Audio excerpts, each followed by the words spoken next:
Et c'est une étape obligatoire pour les candidats aux élections territoriales. Le tirage au sort de l'ordre des listes des partis s'est effectué ce matin au Haut-Commissariat.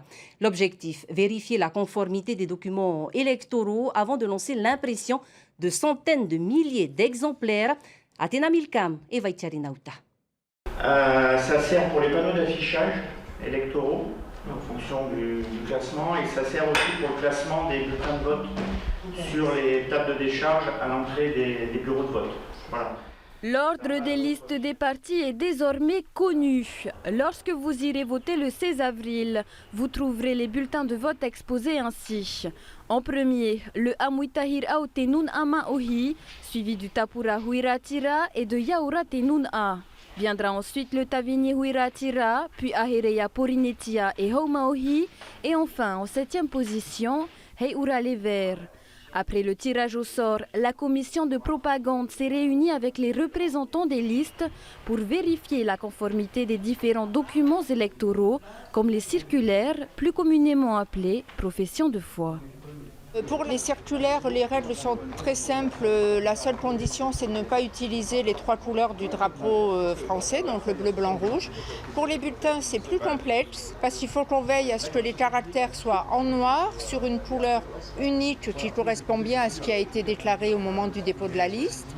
Nous vérifions que les noms marqués sur le bulletin de vote soient bien ceux qui ont été déclarés, qu'il n'y ait pas de mention interdite et que tous les critères de police soient respectés. Donc l'ensemble des bulletins ont été validés, 1 ou 2 remarques, mais très faciles à modifier, ont été faites sur 1 ou 2 listes.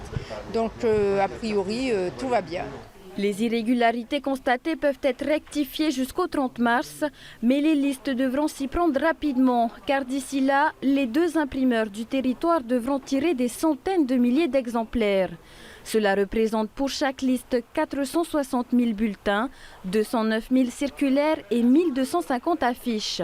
Les frais engendrés par ces opérations sont inclus dans les frais de campagne.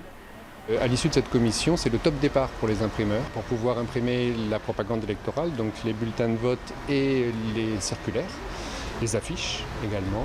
Et donc ça nous permet de vérifier que l'information est bien passée auprès de tous les candidats et de tous les imprimeurs pour que les choses se passent bien et qu'à la livraison du 30 mars, il n'y ait pas la mauvaise surprise de découvrir que des bulletins sont non conformes ou des circulaires non conformes, etc.